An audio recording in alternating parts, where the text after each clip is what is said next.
આ ચોકલેટ કોને ખાધી હશે? મેં ફ્રીઝરમાં મૂકી હતી. અમે તમારી ચોકલેટ નથી ખાધી કાંઈ. મેં તને કીધું કે તે ખાધી હે એમ. તમારી હામું જોઈને હું કહેશ? ના ના ના, તું સામેથી દોઢો થયો એટલે તે જ ખાધેલી હોવી જોઈએ. ના ભાઈ ના, અમે નથી ખાધી કાંઈ તમારી ચોકલેટ. અમે સ્વાભિમાની માણસ છીએ, કોઈનું ખાતા નથી પૂછ્યા વગર. નામ ન ચડાવ તો મારા ખોટા લે. તો કોને ખાધી હશે? મમ્મીએ ખાધી હશે. મમ્મી કોઈ દી ખાય? તને શરમ આવે હે બોલતા છે જે? હું તો એમ વિચારતો હતો કે હું રોજ એક ચોકલેટ લાવીશ ને હું મારો નાનો ભાઈલો બે અડધી અડધી ખાઈશું. પણ હવે આપણા ઘરમાંથી કોઈક ખાઈ જાય એટલે હવે હું કોઈ દિવસ નહીં લાવું. હા તે નો લાવતો હવે કોઈ દિવસ.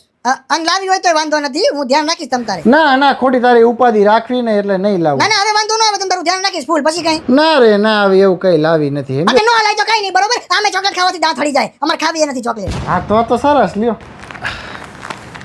આજ હું એક ચોકલેટ લાવ્યો તો, પણ હવે તારા તો દાંત હળી જાય ચોકલેટ ખાવાથી, એટલે હું એકલો ખાઈ લઉં.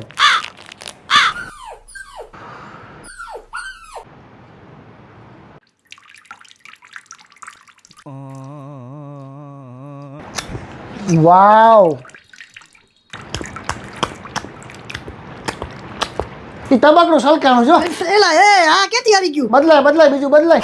બાપા ભરાઈ ગયું આ તો.